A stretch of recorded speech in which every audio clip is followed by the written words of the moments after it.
আসসালামু আলাইকুম। আমন্ত্রণ সবাইকে। আশা করি আপনারা সবাই ভালো আছেন। আমি কিভাবে ছাদে দেশি মুরগি পালন করি সেটা তুলে ধরার জন্য আজকের ভিডিও। এই যে দেখেন, এখানে বড় ছোট মিশানো আছে। এই যে এগুলো দেখতেছেন, এগুলো ছোট। এই যে এটাও ছোট। আর এই যে যেগুলো দেখতেছেন এগুলো হচ্ছে বড় মুরগি।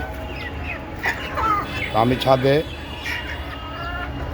এভাবে দেশি মুরগি পালন করি। ওরা দিনের পুরো দিন জুড়ে এখানে ঘোরাফেরা করতে থাকে, পুরো দিনভর বাইরে থাকে।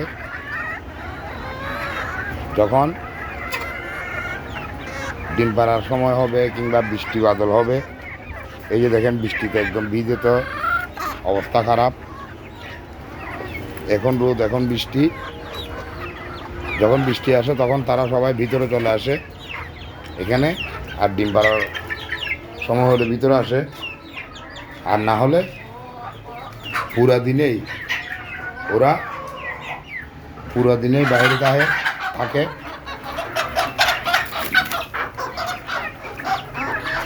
এই যে দেখেন, ওরা আমার পিছনে পিছনে খাওয়ার জন্য আসছে। আর এদিকে দেখেন, এগুলা আলাদা বন্দি করে রাখছি।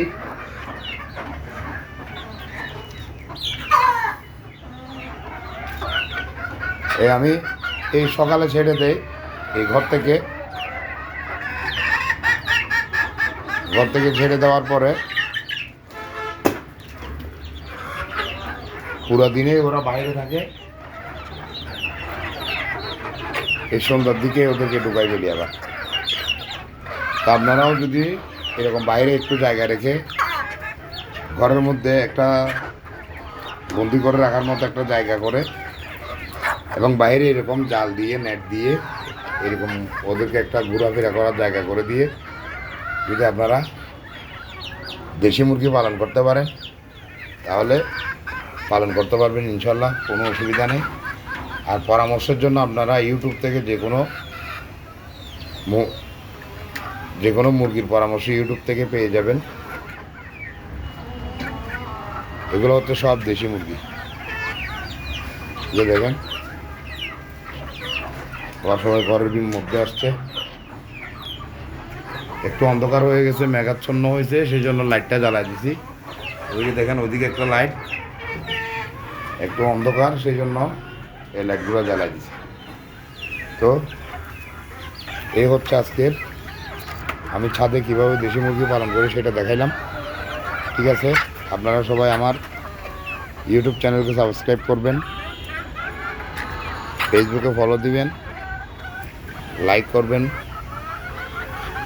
ভালো ভালো কমেন্ট করবেন, শেয়ার করে সবাইকে দেখার শুরু করে দিবেন।